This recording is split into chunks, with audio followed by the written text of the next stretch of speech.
Okay, let's just hope the door stays locked. But if it opens, welcome them into our world anyway. Your world, yeah. All right. So guys, today we're talking about birth control.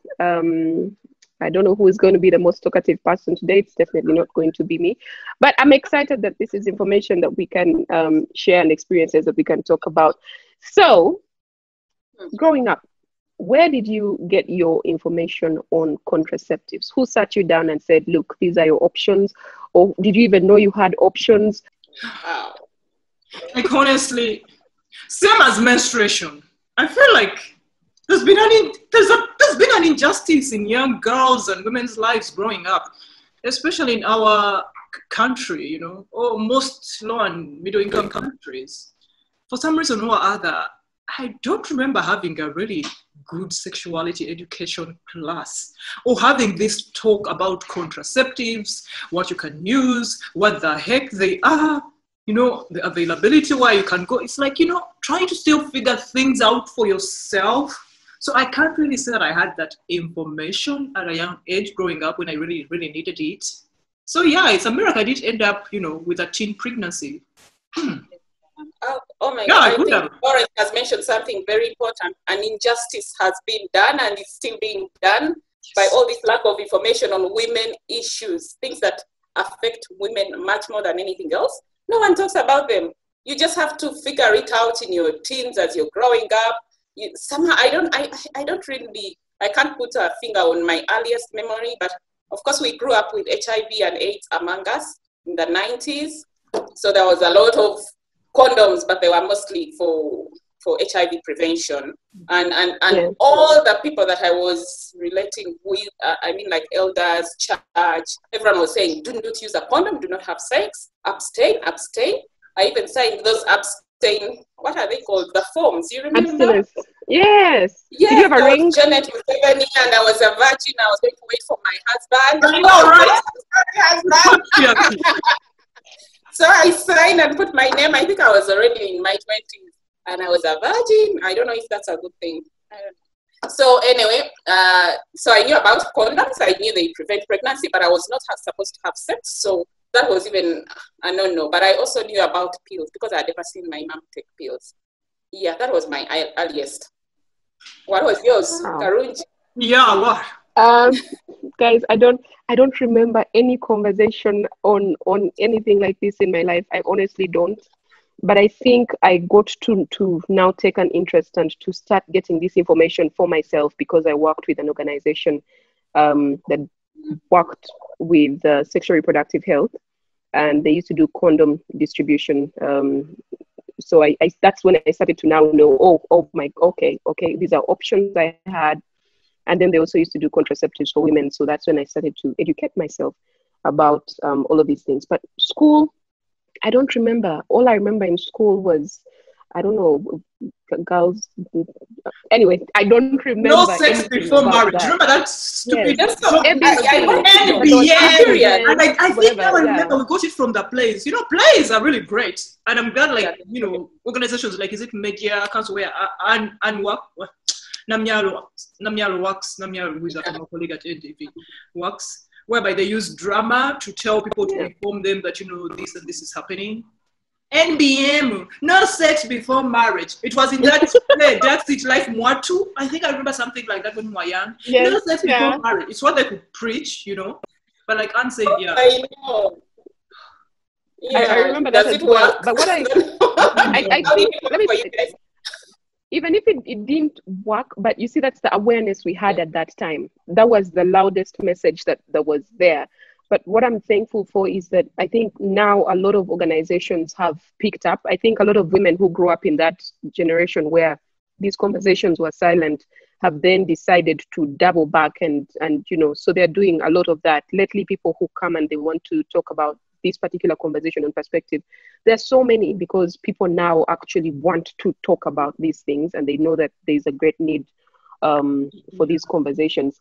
So I wanted to ask, what contraceptives do you guys use, if any, for somebody who's watching and they're trying to figure out, okay, if I'm looking for contraceptives, what contraceptives are available for us as women? and what do you guys use, if you don't mind sharing? Yeah, first of all, let me first say that, contraceptives, by the way, this is like freedom in sexual expression and giving women autonomy, having that power to control fertility, being free. So it's like, it's preventing sperm, meet egg. Like I already said that. That's its purpose, preventing a pregnancy. And, historically, if you became pregnant outside marriage, you'd be incarcerated in countries like Ireland, and elsewhere. But then the power of contraceptives came. And they were even forbidding advertisements on contraceptives, just, saying that, women were just there, you are just a uterus, you just have to push that baby through the vagina. They couldn't even allow things like C-sections. So you can imagine how many women were even dying in childbirth, even in our so-called developed world. So historically, it was really bad for us. And when contraceptives come on the market, it meant that, you don't have to get married to have sex to enjoy it. So that's why, it's freedom in sexual expression, freedom to have sex without worrying about getting pregnant. But there are many now contraceptives, like you've said, you've discovered, many forms, because I think here in the UK we have about 15 types. And if you look at the list, before you mention the 15 and you get into the patriarchy, you said something that triggered a thought in my head. Yes. There's always been this conversation on should we be encouraging these conversations on contraceptives anyway? Are we not promoting promiscuity? Are we not telling you said something, and I think that it's important that we also weigh in on that before we continue with even the forms of contraceptives. So somebody who's watching and thinking, should they be even having these conversations? Should we be listening to things like these, and these people just, ruining our girls? So yeah, you guys want to talk about that first? And you want to take this on, or do you want me? Because I have a lot to say on that topic as well. Of course, that's why we are here. Of course, we really need to start talking about contraceptives as early as possible. I'm not yet sure what early is, but already my daughter, who is 11 and a half, she knows that you can get pregnant by having sex with a boy. We haven't reached the part of, penetrative sex and things like that, but I've been making small discussions about how people get pregnant and what it means if you get pregnant when you're not ready. She knows it's really not good. She has this t-shirt she got from UNFPA about books before babies. She was telling me the other time, Mommy, I dreamt about books before babies. It's probably because I traumatized her about sex and books and marriage okay, we talk a lot about things, but in a child-friendly way. You have to find a child-friendly way, but it's important that we bring up these issues, because as soon as your daughter or your sister or anyone's daughter, for that matter, leaves high school, where they're in a girls' school, like me, I went to Immaculate Girls' School, Weranyanji Girls' School, those are 6 years, you're basically not seeing any men. From home, holidays, my mother had a panga, the whole village knew. So there were no men. That wasn't even a question of Anna getting pregnant. It wasn't possible. There was no exposure. So as soon as you leave and then you go to college, then you're going. Then what? You're just going to have babies? No. So it's very important that children are exposed early. So for me, we need to have these conversations. We need to have the conversations with teenagers, especially. At that time, that's when you get them, and that's when they are impressionable. Of course, don't tell them to have sex. No, I am not an expert in the area of sexuality education and all that, but these are conversations that need to happen in the right context, with the right knowledge, with the right maybe experts who can deliver that information according to the age groups. Yeah. So. And when you say that, don't tell them to have sex, well, it depends on the age. But remember, this is our country, and I can't, stop saying it enough, as in most such countries. Children start having sex as early as 13. Baby at 13, at 14. My girl just had her period. She's 10 years old. And if she were in a country, in a place even like Karamoja, Florence, they start having sex as early as 13. But they start getting 10. earlier than that. Thank you. They're having sex. Just like they are being raped, actually. No, Florence. They're being raped. To that. Yes, that's what I was saying. Carry on. But that's why I say it's good. Like even these teenagers, you tell them, because some of them are really told lies. They're given pancakes, especially in the villages, chapatis, to just entice them into having sex. But imagine if this young girl was like, okay, you want to have sex with me, sir? But my teacher told me, my parent told me that I need to prevent a pregnancy. I need to prevent HIV. Do we have condoms? You know, do we have, you know, can you buy me pills? If we've had sex, can I get an emergency contraceptives? I would love a young girl to ask such questions. You know, it's empowerment, it's autonomy. We do not have that. You just even afraid of talking to that guy about anything. You just take off your panty and lie down, and that's it. You don't know the consequences. Yet it can be prevented. Young girls are having the sex. They are forced to eat. Even if some, you know, they're saying consent, yes, there is consent, but they just take advantage of these young girls. I've seen such stories. I've filed such stories when I was in Kamuli, you know, where lots of child defilement, child rape cases. And kids were just given chapati. They were lured with just 200 shillings. That's not even a quarter of a pound. So you can imagine. I want a girl to be able to tell that man, do you have a condom, sir? No, she shouldn't be able to have the condom herself even, you know? Why not? Remember, she's young, she may not, well, okay, if she can go and have access, you know, if she can go to a health center, there's that also stigma about that. But if she can have it herself, that would be perfect, that would be amazing. Maybe even the parents could keep some condoms around.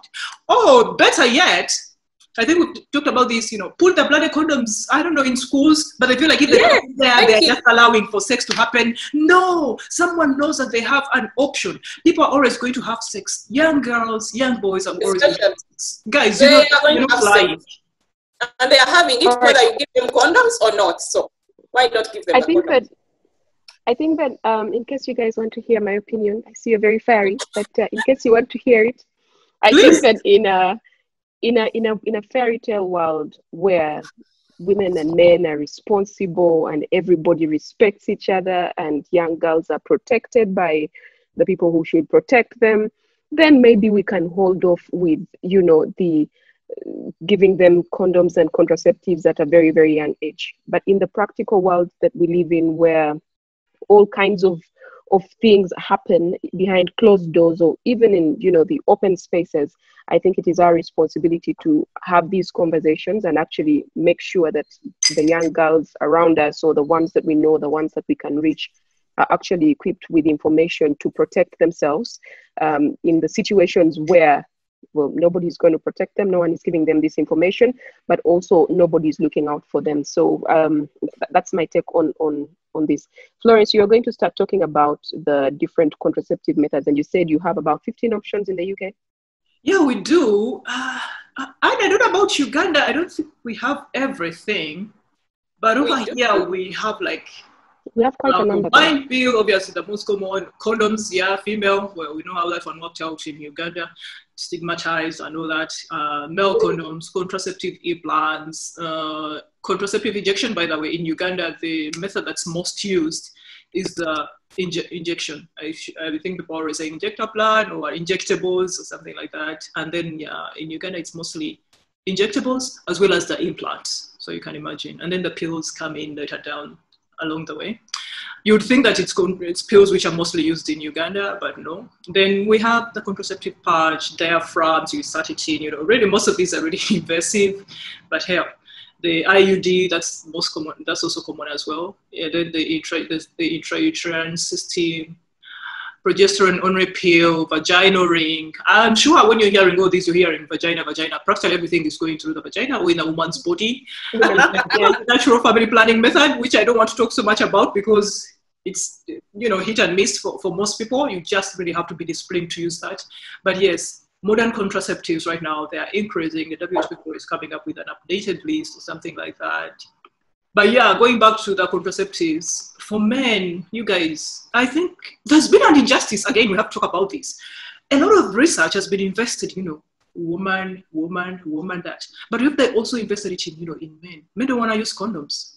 And it's a barrier, fine, by the way, we are not going to go so much into, that, okay, you can get HIV if you don't use a condom. So other factors constant. Yeah, that is true. That's the only method right now which can really prevent you from getting HIV. But right now, we're talking really about pregnancy, avoiding pregnancy. And there are so many methods right now on the market. They're available here. Of course, they are free. Like to most people, like you can just go in a health facility, talk to someone, and you get whatever you want. All of these methods, availability, accessibility, and all that. But then again, there's so many characteristics to contraceptives. They're adaptable. What is surrounding when you come to countries like Uganda, if they're available, what is restricting? I guess that's not something we've gotten yet into. But yes, back to the main, why have there only been condoms and then sterilization, vasectomy, which is even reversible for some men, but men are not even doing it. Injustice, and they don't want to use condoms, by the way. Yeah. At least get a bloody vasectomy, which can even be reversed. But and they don't even want to take care of the children they have when they don't get vasectomies and when they don't use condoms. I mean, what do you want? You want what? You want sex? Yes. Exactly. It's cause and effect, but let's leave the main thing out. It's not touching men. For now, that injustice. That injustice. All right, I wanted to ask. For now. I wanted to ask you guys, what's been your experience using the different contraceptives? So if you told us one of them, and then you can share what the experience has been to help us get into the effects of most of these contraceptives. I think the biggest fear for a lot of women is the side effects that come with them, and also for the spouses who are then in the picture, the effects that are then coming into the picture. What have you used and how has it affected you? Well, I'll start. I am happy I've used about 3 methods, different methods. Of course, the first one being the condom, the male condom. Unfortunately, it's not, I can't control it all the time. So I tried to use the female condom, and my partner at the time was like, no, what's that? Why? No, let's do the male condom thing. That one you'll use another time. That time hasn't come, and I think it expired, and I threw it away, and even the partner went. So really, it may never happen. Use this chance for a female condom if there's anyone out there. So anyway, so I have used the IUD, the non-hormonal one. It has a copper thingy. It's copper based. In Uganda, I don't think we have the hormonal ones. They are there, I know, in the West, but here we have mostly the copper IUD. And before I go into side effects, I think that was one of my most freeing periods of my life. I used it for a very short time, but it was one of the most freeing periods where I did have to watch every end of month to think, I am pregnant, am I pregnant, am I pregnant? I was so relaxed. It gave me such freedom. She talks about it. I think every woman needs to use a modern contraceptive method to feel what I am talking about, guys. Not having to worry about a baby. And for me, a baby is, it's a blessing, but it also comes with trauma, some sort of trauma. When I don't when I'm not ready, I don't think I can handle a baby. Honestly, I would be one of those people who leave babies, I don't know, at certain babies' homes, God forbid. But I can't have a baby when I am not ready. So for me, I must make sure that I don't have a baby when I don't want a baby. Yeah. So I used an IUD, and while it was freeing, there were some changes in my bleeding patterns, and that's one of the things I've seen on most websites, and WHO being cited as one of the reasons that women who are sexually active are not using modern contraceptives, because most of them are likely to cause some changes in bleeding patterns.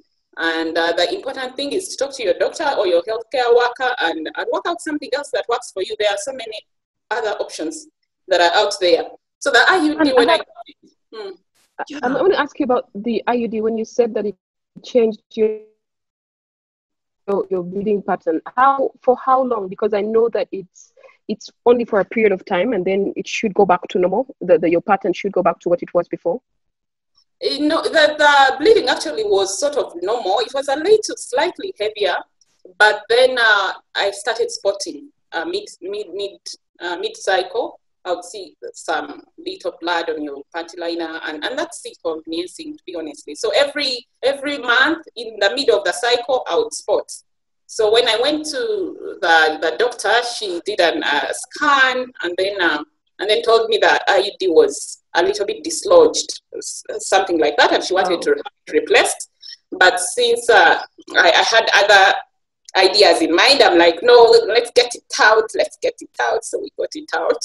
But I had it for about, I think, close to a year. It wasn't even a whole year, so I'm embarrassed. Yeah, then I've also had emergency contraception. Yeah, I've used that terrible but very useful emergency contraception. I've used it many times.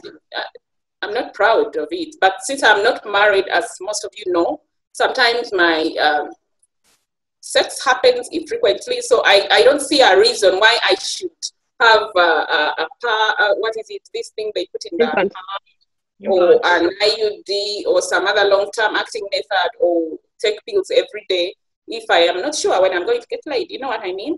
Yeah. And again, that's one of the reasons that has been cited by a lot of women who are sexually active, who are married. Apparently, people are married and are not having sex, you know, that kind of thing. So I've used the emergency contraception. It works, except in this last time, it didn't work. So we have a baby. But that was yeah. Well, and we are glad you did not take the baby to the doorstep of. I was half ready. I was like 3/4 ready for a baby. I was like, why not? This is God speaking to me. Mama sent me aside. And now you even have the means and ability. So that's amazing. But for any woman who can't really afford it, they are right there for their choice to do whatever they want. The means is a work in progress, but yeah, I think I can afford to take care of the baby much better than many other women out there, for which I'm very grateful. So yeah, what's your experience, you guys? You can't be not having experiences. Yes, Josephine! Where am I, you guys? The baby is now what, 4 years old? I've had similar experiences with Anne. I've used the pill before, but I think it was one of the worst things I ever did in my life. It's just very, your hormones are all over the place. Those pills, what they call them, the ones for every day, I forget. Yeah, out of my head. The contraceptive pills. It's just known as the pill. The pill. Yeah. So it's, your hormones are all over the place. You're just a whole new person. At least that's what it was like for me. Then I tried the injectable, and it was another horrible thing for me because I bled for like 3 months. Wow. I just kept bleeding, and then it would stop and bleed. And so I was never sure, is this my period? Is this what are we doing? What are we talking about? So when that ran out in its time, I said that to hell with all of this, I am done. But then afterwards, I did, I had an IUD, the same as you, Anne. And I had, so your experience was quite interesting to listen to. I had, the first 3 months were where I had the spotting as well.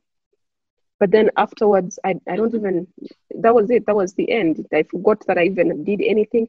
It was uncomfortable. I had terrible, terrible cramps, and the spotting was frustrating for 3 months. But then after that, but they'd already warned me, they sat me down.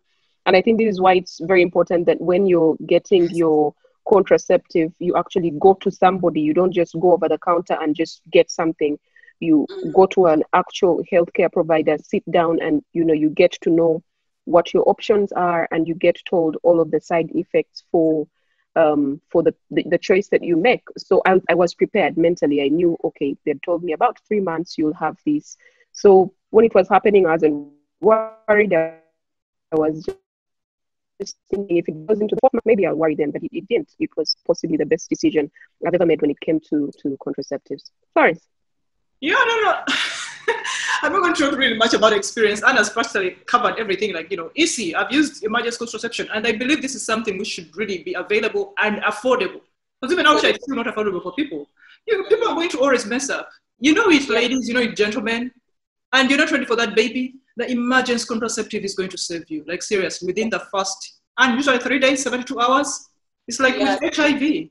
If it were possible, you run out there within those hours and get started on the oh God, I'm taking on without exposure prophylaxis. Yeah, exactly. Come back to journalism.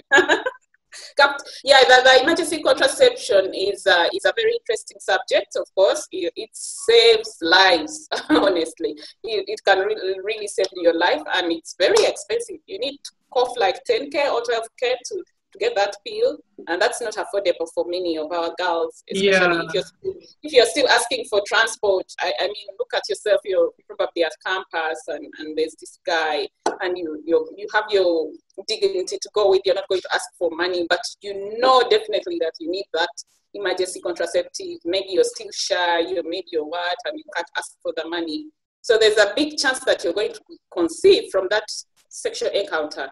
So that one is interesting, but it shouldn't be used as a form of regular, no, of course not. Contraception. Yeah. So I want to share my experience when I was a young girl and I just started having, sex. I was very confused, guys. Okay, soon I'm going to stop being confused about these things because I'm getting older, and then I'm going to be wiser, and you guys are going to be around me saying, yeah, I'm wise now. So when I just started having sex, I remember one time, I knew definitely I didn't want to have a baby. I didn't have a job. I was still at university. I didn't want to have a baby. But then sex had happened, and I didn't have money. I'm actually talking about real life. I didn't have money to buy for the emergency contraceptive pill. I don't know if it was even there at that time. But then I don't even remember why I didn't ask the person I had slept with for money to buy that pill, but I did. But I had read somewhere that if you take these normal pills and you take them in a larger dose, that they can act as emergency contraception. Have you ever heard of that, guys? Sorry, sure, you have. Florence, you did population and something you should have. Okay, so it's true. But yes, sorry, it's true. And which normal pills are you talking about? The normal we are pills. not telling people to which normal, like the normal contraceptive pill. No, this is information that is out there that is scientific. But I'm going to tell them what happened to me so that they do not do it. Okay? Because so that's why I was asking. That's why I was asking. Which pill were you talking about? The contraceptive pill? Normal, the ordinary normal contraceptive pills. What are they called? Some are the ones with progesterone combined contraceptive pills. Yeah, those ones. Yeah. If you go to any pharmacy around and you ask for, I want pills, they'll give you pills and they will ask you for 2,000 shillings, even here in Kampala. Don't ask me how I know. I know these things. So anyway, I went and bought those pills, but I didn't know how many pills to take, you see? Yeah. I had no clue how many pills to take to make for that dose that works as an emergency contraception. So I remember taking 3 at once, 3 of those white pills, and then 2 of the what is it? There are those ones which are red, maroonish, the ones for iron. And I had no clue. You guys, I almost murdered myself. I only told one of my girlfriends, God forbid she's passed. And then I felt like, ooh, roller coaster.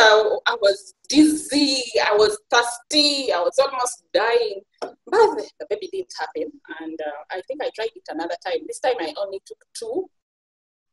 And thankfully I grew up and here I am. I can afford the emergency contraception. I can afford the condom. I can afford to ask for a condom. I have the power now to say no to sex. Back then, sometimes I would be. And you have the information to tell your daughters now. Thank you. And I have the information. So I can't. Wow. Guys, how badly we need these things. We need this information. I think the most important thing is information, honestly, because the modern contraceptives, they work. They have side effects, yes, but they do work. So we need to get to those health centers. We need to talk to our daughters, our our children in schools, our girls in schools, and give them this information about contraception. You're right. And, Josephine mentioned an important point that, when you talk about side effects, fine, but you really have to see a health worker, which is what most women do not do. People just get contraception on reference because someone says, oh, for me, I use pills and they're working well for me. And someone will just go to the counter and get the pills. They won't go to the doctor to talk and analyze, and the doctor will tell you. But I must say, I must really give credit to the Ugandan government. They have tried, because when you look at contraceptive knowledge, like at least 99% of the population who are supposed to know about contraceptives really know about them. And then almost 70% of the women are informed of the side effects. And about 50% are told, where they can get help if it happens. So that's nice. But still, how about the 50% who don't know? How about, the 30% who don't know, who are not informed of the side effects? That's a loss, because there's a lot of discontinuation, which is something we do not want. Women take up these contraceptives, but then they give up. Along the way, they stop.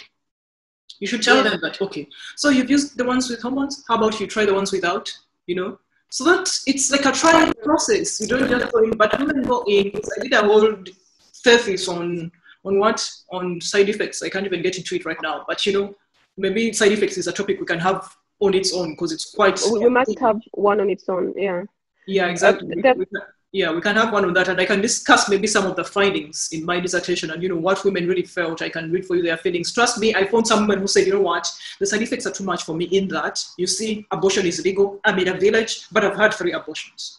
And this is a woman really telling you that, And another one told me, I've given up on sex. I've told the man, because I'm tired of even giving, producing. Because first of all, they're tired of childbearing.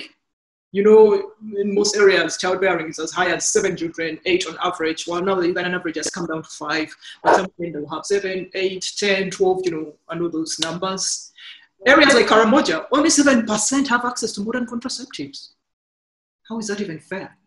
The whole bloody country, 35% of women, like I said already. So you can imagine. So the side effects when they happen for these women who are able even to start using, and then they discontinue. Discontinuation rates are terribly high, and mostly for that pill, like almost 7 of every 10, women who start using pills, they discontinue. So it's that. So that's why we need. So that's the thing we need about support of men. Sorry, just because I knew I would lose this point if I don't say it now. I think it's very important for men to be on board, not just telling girls. But if men really see how much we suffer with contraceptive methods, to be honest, some of them out there are horrible, but they work, and they provide a service that we need that is better than abortion. I support abortion, of course, though it's illegal. But I support it too. Hopefully, one day it will be legal in this country. But contraceptive pills, once it's made available, then there will be no need for abortion. But as long as it's not available, as long as it's not conducive, as long as the information is not enough, there will be abortions. And men play a big part in these things. Once your man tells you, why don't you try something, and even gives you a push to the health center, guys, you will do it. You'll use it. It will work. It makes a big difference. It makes such a huge difference than someone who is trying to take the contraception secretly, or someone who got that injection secretly, and now you're getting the bleeding, the what, and you can't discuss with your partner, and they are wondering what is going on. So it's extremely important that men are involved and they become very supportive. If you've already had 2 children and you want to stop at 2, and you are a man, why not get a vasectomy? Exactly. It's affordable. It's less invasive. It's quick to recover from. If you claim love, show it. Do not tell me you love me when they are suffering with bleeding here on off, hurting myself. The hormones have messed up my feelings. I'm talking back, and you love me how? You love me? Go get a vasectomy. Let's see. Exactly. Which are speaking to some of the things that we are talking about. Yeah. We have Barbara Kwame who says, I refuse to be responsible for contraceptive alone. I think it takes 2 to tango. And that clearly speaks to what you've been saying. And men need to actually play their part in all of this. So it's one of the questions that we're actually supposed to talk about if you're going to use contraceptives, do you engage your partner? Do you talk to them about it? So we're going to talk about that after this. Nicholas is asking, Are there any traditional or local contraceptive means you guys know about? It might be an option to many rural women of limited means. Yeah. Natural methods. Like I said, you guys, I didn't really want to talk about this because Florence, they're forcing you. You have to say it. Just say it. Thank you for that question. But it takes a lot of discipline to really use natural family planning methods. I wouldn't really want to encourage people to use natural family planning method, but they work. They're effective up to 99%. So you find that 1 in 100 women who use natural family planning will get pregnant in 1 year. So that's how effective really they are. But do you want to explain a bit about the natural planning method? Yeah, so there's one called the standard days method, and that one is counting your fertile days and then marking them and knowing when to avoid sex. So this works by preventing pregnancy by avoiding unprotected vaginal sex during most fertile days. 5 out of every 100 women who use it will get pregnant. So you could be among the 5. It's not very effective, but then there are others like withdrawal. It also works by the man preventing, they pull out just before ejaculation, and that one also works, but it's also not as effective as the modern contraceptive methods.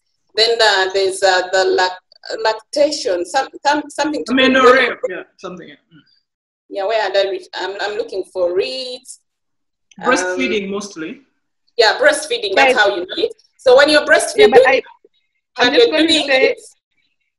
I'm just going to say that I know people who've been breastfeeding and they breastfeed every day, but then they still get pregnant. So we need to be very... Yeah, that's what we're saying. The natural methods, that's the hit and miss.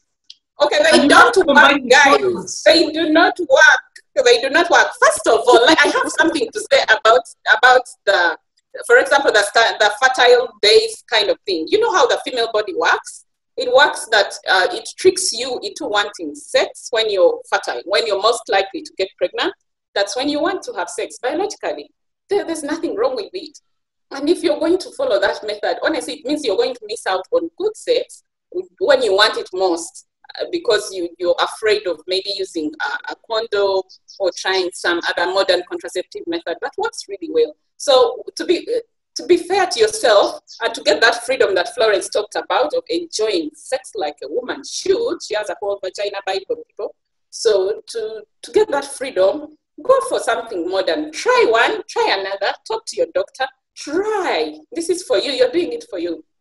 Yeah, and now even for rural women, I know Nicholas read about rural women, because at least now, there are many organizations which are doing outreaches for women and making sure that women know, like I say, 99% of Ugandans, and that includes rural women, know about contraceptives and where to get them.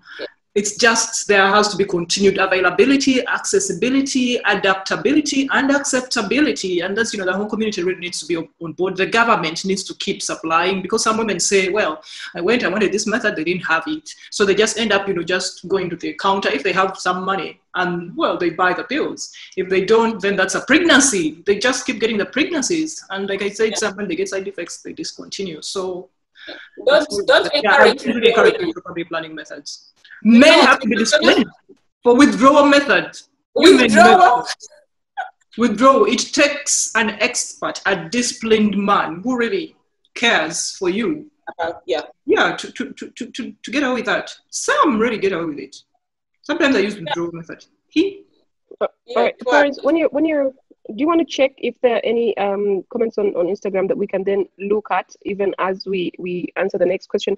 And I'll give this one to you. Did you have a conversation with your partner?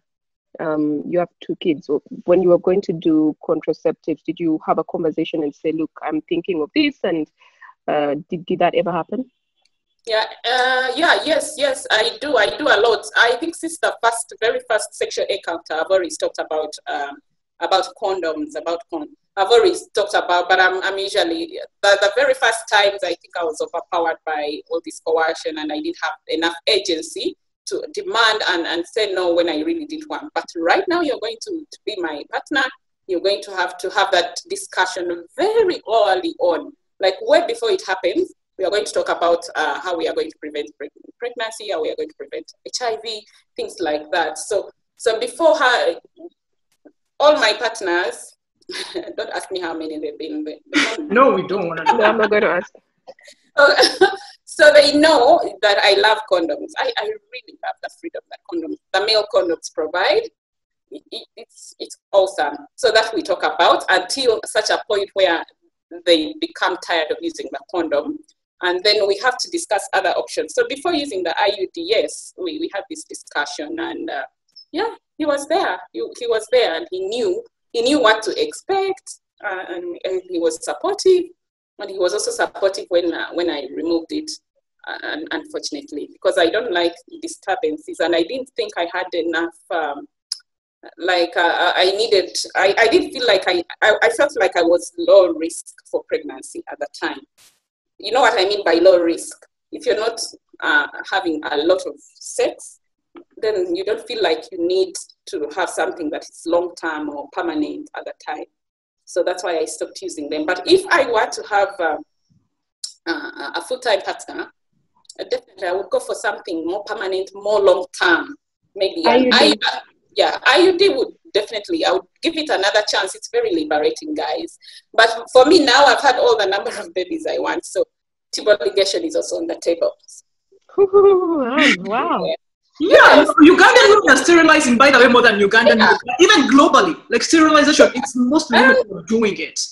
In Uganda, about 3% of women have done it who are married, while it's only 1% of men. And this brings me to the question of someone asking, how does someone recover from vasectomy? Isn't that like human castration? No, it's not. You still get to enjoy your sex. You know, you still get to do everything, ejaculate. It doesn't take away, anything, and it's 99% effective, Of course, after doing it, you need to use contraception for at least 8 to 12 weeks after the operation, because the sperm will still be in the tubes, in the penis. So you need to, you just become bruised. It's just a small bruise, So no, you don't have to worry about it. It's, guys, like castration, really? Do you know what castration? Okay. Let's move on to another comment. Dennis Chimonge says, we need to expand the conversation on sexual reproductive health, including comprehensive sexuality education. Uganda currently has 25% teenage pregnancy rate, with some of the highest unsafe abortion rates in the region. Access to modern contraceptives is getting better thanks to a couple of mostly donor-funded family planning programs. One of the barriers to use of contraception is social norms and myths. For a fact, no method is without side effects, but what is important is to be informed of what could happen and what to do in case happens. And for me, is really just to say it is very, very, very important that you actually go to a clinic or a healthcare provider and have someone sit and talk to you about your options. Don't just go over the counter and get pills. They'll mess you up. They'll mess up your relationship or whatever it is, and you will just be stuck. Please get advice before you get a family planning method. Nicholas again says, in family law, the withdrawal method is called coitus interruptus. Flores says it depends on a man's discipline, but can the woman know by reading signs and help in the process, demand it in the process, or does ecstasy make it hard for both parties? I'm telling you, it's a hard paper. Like I say, that one really falls on the man, so men take charge, really. If you want to have live sex without a condom, you're going to have to be disciplined, because you know when you're about to come. A woman, well, sometimes men don't give us orgasms, so you're going to lie there and you won't know what hit you until he's done and off you and gone. But yeah, it's about the man. Yeah, I know, that the passion is going on, you want it to keep going and going. So it's the man, it takes discipline. And we have so many men drinking alcohol, having sex, and trying the withdrawal method. It's not going to work. You're going to have unwanted babies, like seriously. I know I hate saying this, but men take responsibility. Like women, we are using lots of other contraceptive methods. They have tried to make a pill for men, by the way, but I don't know if you've seen some comments on social media. Men are like, how can we use that? Blah, blah, blah, blah. But there's a lot we can talk about contraceptives. I know Dennis mentioned, teenage pregnancy is a whole topic on its own. Side effects are a whole topic on its own. Even natural planning methods, maybe it's something we can talk about another time and bring an expert and talk about it expansively. But I don't advocate for that. Florence, let's agree among the three of us that for us we are for modern contraceptive methods. Yes. We are not going, Yes, those can work as supplementary, but have the modern contraceptive method. And educate women, please. Educate women, educate men. Women who are educated many times more likely to use contraceptives. So you can imagine the power, of education and using, contraceptives simultaneously. That's magic. I'm also just going to speak about the peace of mind that comes with knowing that you have your own back, as opposed to relying on the other person and just thinking that somehow they're going to remember or consider what this is going to be like for you.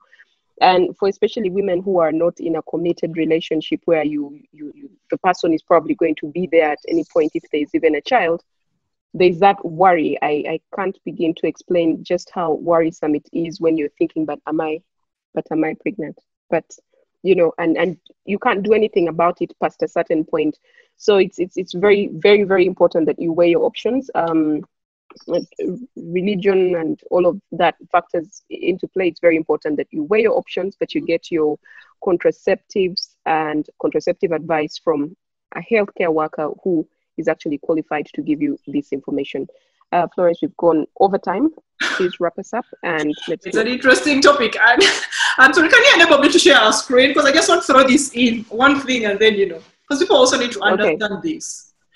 Maybe it's a topic for another time as well, talking about, why women choose to use contraception, having fewer children, and then there's this lovely picture. Have you given me the right to share? Not yet. Yeah, I didn't? No. Oh, I'm sorry. That was supposed to be a healthy check. But honestly, thank you guys for engaging. Those who have been giving us, comments, sharing all these questions. This is a topic that needs to be expounded. We just need to serialize it, and maybe invite some people who have, lived experiences. Like I said, we can discuss my dissertation. We are tired. But Florence, how were you really shocked about abortions? Why didn't you talk to people like Anna? No, shocked because women prefer to have an abortion than have a side effect. That's what I'm saying. Oh, yeah. Florence, speak to what you're showing us. What are you showing us? Oh, no, this is something I just wanted to say, because like I said, I always gonna put this in. I'm an environmentalist, I'm an environmental campaigner, and I'm proud of it. So sometimes even before your seduction, think footprint reduction. And what better way than to use contraceptives, the power of contraceptives. People who are passionate about saving the environment, because there have been studies which have said that, family planning as well as education are the most important thing, that we can do to save the planet. It's been documented. And the fewer of us there are, the better for the environment to breathe. The more you are, the more you know. So smaller families are important. Yes. And what better way than to use contraceptives if you want even to save the environment? So before your seduction, think footprint reduction. And maybe we can have an environmental conversation because, Earth Overshoot Day, I don't know if you've heard about it, Move the Dead, it's coming up. And this is something that they're going to really promote. So this is from Global Footprint Network. So these are conversations we should be having at this point in time. Environmentalists who want to say, I want to have fewer children, or I do not want, I want to be child-free. If you want that, are you going to stop having sex? No. No. Are going to come in. You don't have to get married. And that's the thing, the marriage institution has also died. Like, because before, women just used to get married to have sex and give birth. But now, you don't have to get married to enjoy good sex. I was saying. Contraceptive. So guys, thank you so much. Florence, I love your dress. I love your dress so much. Thank Mr. B on our behalf. It makes you look very, and you get very vibrant and you keep going on and on. But please close. Thank you. Thank you. Did you notice that it has our colors? Yes. Well, guys, this topic, we can go on and we can make arguments as long as we do it so well. But thank you so much for joining us. Thank you for the comments. As usual, we are in Our World AFJ. If you've not watched our video introducing ourselves, about us, the little about our characters, go on Facebook, there's on YouTube, and watch it. We didn't go into the professional aspects of our lives, but maybe that's something we shall also do. So follow us in Our World AFJ. Twitter, Facebook, Instagram, and YouTube. Subscribe to our channel. Thank you so much, and bye-bye. See you tomorrow, by the way. We are discussing meditation. So meditate tonight and be involved in the conversation tomorrow. Bye. Sorry, I'm going to have a timer that I put every time you're speaking. So if you go over put a timer in my mouth. Bye.